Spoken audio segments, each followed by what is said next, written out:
അയ്യോ പൊന്നു ഇവിടെയൊക്കെ അടിച്ചു വാരിയതാ. ഒരു റൂം അടിച്ചു വാരി ഇവിടെ കൊണ്ടിട്ടേക്കണേ. നമ്മൾ പോകുന്നതിന്റെ തലേ ദിവസം അടിച്ചു വാരിയതാ. എന്നാലും ഡ്രസ്സെല്ലാം ഇതാക്കി വെച്ചിരിക്കുന്നതാ. ഒരാഴ്ച മുമ്പേ എടുത്ത് വെച്ചിരിക്കുന്നതാ. പാവം പൊന്നു. ഞാൻ അടിച്ചു വരണോ പൊന്നു? ഞാൻ പാത്രം കഴുകിയിരുന്നു. അപ്പോഴത്തേക്കും അവൾക്ക് കൊടുത്ത പണിയാ. സാധനങ്ങളൊക്കെ ഏകദേശം എടുത്ത് വെച്ച്, അല്ലെങ്കിൽ അന്നെടുത്ത് വെച്ചിട്ടുണ്ടായിരുന്നു. എങ്ങനെ വിശക്കുന്ന 10 മണിക്കാണ്ട് ഫുഡ് കഴിച്ചല്ലേ. അയ്യോ ലെൻസും കാര്യങ്ങളൊക്കെ. ശരിക്കും പറഞ്ഞാൽ കൊച്ചുണ്ടാവുന്ന മുമ്പേ ഡിവോഴ്സ് ചെയ്യണേ നല്ലത്.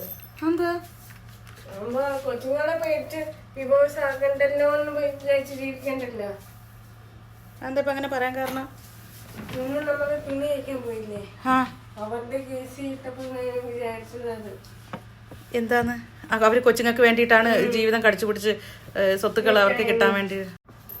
സത്യം പറഞ്ഞാൽ അന്നേ അമ്മ ഡിവോഴ്സ് ചെയ്തായിരുന്നു ഞാൻ ഇങ്ങനെ ഉണ്ടാവത്തില്ലായിരുന്നു. അപ്പൊ നീ ഇപ്പൊ പറയണ നീ ഉണ്ടാവണ്ടായിരുന്നു എന്നാണാ? അതാവുമ്പോ മെയിൻ സുഖങ്ങൾ ഉണ്ടാവത്തില്ല, ഞാൻ കഷ്ടപ്പെടാൻ വേണ്ടായിരുന്നു. അന്നേ അമ്മ ഡിവോഴ്സ് ചെയ്തായിരുന്നെങ്കിൽ ഇത്രയും കഷ്ടപ്പാടും ഇതാക്കണ്ടായിരുന്നു, ഇതൊരു ടെൻഷൻ അടിക്കണ്ടായിരുന്നു. നല്ല ലൈഫ് വേറെ കിട്ടുകയും ചെയ്തേനെ. എന്റെ ഇപ്പൊ അമ്മയ്ക്ക് നല്ല ലൈഫ് കിട്ടൂല എന്നാണോ നീ പറയണേ? അതല്ല, ആ ഡോക്ടർ അങ്കിളും ബാക്കി മറ്റേ അവരെ ഫ്രണ്ട്ഷിപ്പ് അല്ലേ, അവര് കെട്ടാൻ വേണ്ടിട്ട് വന്നതല്ലേ. എന്നുവെച്ചാ വീട്ടിൽ തന്നെ നീ കേക്കല്ലേ മമ്മിയും ഉമ്മച്ചിയൊക്കെ എന്തുമാത്രം കല്യാണം ആലോചിക്കണമെന്ന്.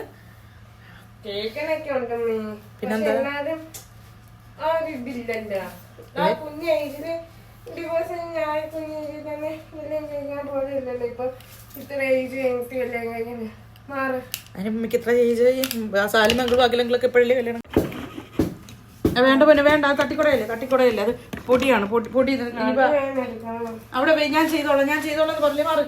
മാറിക്കെ വിഷയമുണ്ട്, മാറി. പൊടി അടിച്ചിട്ട് ഞാൻ അലർജി ആകും വീണ്ടും. മാറി വിഷയമുണ്ട്, അവിടെ വെച്ച് അതവിടെ വെക്ക്. ബാക്കി ഞാൻ ചെയ്തോളാം. അവിടെ വേ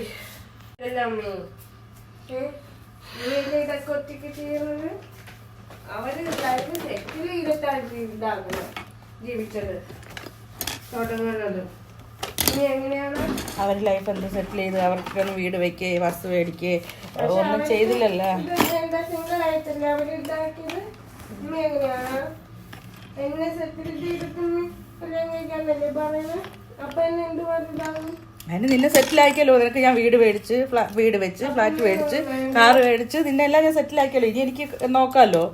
നോക്കുന്ന കാര്യം ഞാൻ കേൾക്കുന്നുണ്ടല്ലോ. അപ്പൊ ഞാൻ ഇപ്പൊ കല്യാണം കഴിച്ച് പോട്ടാ?